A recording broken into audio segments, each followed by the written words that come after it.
Partout en France, les enseignes des supermarchés ont envahi les paysages. En quelques décennies, nous sommes même devenus les champions du monde en mètres carrés de grande surface par habitant. Mais si la grande distribution française est remarquable par sa puissance de vente, elle l'est aussi par ses pratiques commerciales et par l'influence qu'elle exerce sur nos élus. Revenons un peu en arrière. C'est une histoire qui a fait du bruit à Landerneau d'abord, quand un certain Leclerc a ouvert dans un garage désaffecté un centre de détail où il vendait au prix de gros des articles achetés directement aux fabricants. C'était supprimé au profit du consommateur la cascade de marge bénéficiaire qui mène d'intermédiaire en intermédiaire jusqu'à la boutique de l'épicier. Tout a commencé ici il y a 50 ans. Prix cassé, libre-service et parking, le succès a été rapide. Mais ce succès a entraîné la concentration. Dans les années 70, il y avait 800 enseignes de supermarchés. Aujourd'hui, quelques groupes seulement contrôlent 75% de notre consommation et affichent des centaines de milliards de chiffres d'affaires. On est arrivé à une telle concentration parce qu'avec l'argent, on a pu acheter l'élimination des autres. Et pourquoi les grandes surfaces ont eu à la fois autant d'argent, autant de liberté? Parce que le monde politique, qu'il soit de droite ou qu'il soit de gauche, n'a pas jugé bon en France de faire respecter un minimum de règles du jeu. Alors, la règle du jeu, c'est la grande distribution qui l'impose. Elle peut décider quels produits arriveront dans nos caddies et à quelles conditions. Cette situation a des conséquences sur les prix, les salaires, l'emploi et l'environnement.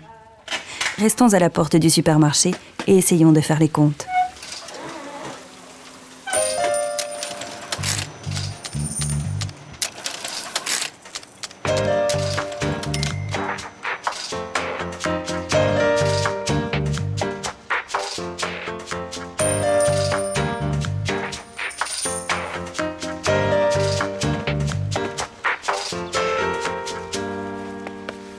Mais le marché aujourd'hui, c'est 80%, c'est les centrales d'achat et les grands magasins, les grandes surfaces.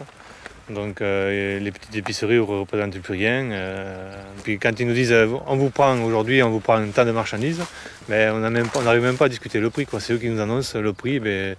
Aujourd'hui, en ce moment, on travaille la salade à 15 centimes pièce. Alors que le coût de production était à 30.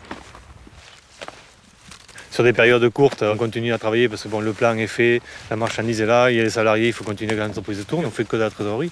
Mais si la crise dure comme l'an dernier, ce qu'on a fait 8 mois en dessous de coproduction, on fait des dettes et puis à l'arrivée, on ne sait plus comment s'en sortir. Sur une année comme l'an dernier, où on arrive à perdre en 6 mois la valeur de l'exploitation. En 6 mois, c'est impressionnant.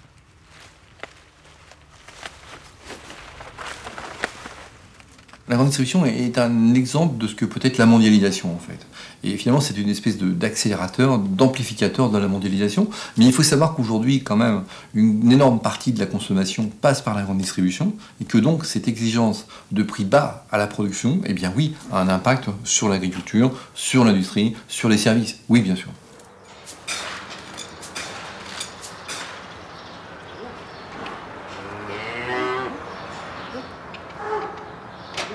Là, en ce moment, le prix du lait va un peu en baissant puisque c'est un effet de saison. Mais on sait que par rapport au prix de l'année passée, on n'aura pas de baisse supplémentaire. Alors qu'on a subi des baisses supplémentaires depuis 4 ans. 4 ans, tous les trimestres, il y avait une baisse du prix du lait par rapport à l'année avant, quoi. Tout ce qui est produits lactés, desserts, etc. ne baisse pas, au contraire, a bien augmenté. Et si on prend une indice de 100, en quelques années, nous, on a perdu 10 à 15% et le prix dans les linéaires a augmenté de 10 à 15%. Donc qui fait la marge, qui prend la différence? C'est pas le producteur. Quand on voit l'industrie agroalimentaire, il nous dit c'est pas nous. Donc nous on pense que c'est la grande distribution qui fait pression sur l'industrie agroalimentaire. Et donc qui c'est qui est derrière? C'est les salariés dans les industries agroalimentaires où sont en train d'écrémer énormément. On prend l'exemple de Coincy où il y avait 550 salariés, aujourd'hui ils sont plus de 350. La menace de fermeture, etc. Donc ça fait peur aux salariés. Ils ne revendiquent plus. Et nous, producteurs, on nous dit si vous n'êtes pas content, allez voir ailleurs. Et ailleurs, on sait qu'il y a trop de lait, donc on ne va pas trouver d'autres coopératives ou industrielles pour nous ramasser notre lait. Donc, ce qui fait que les producteurs de lait, ils subissent, ils ferment leur gueule.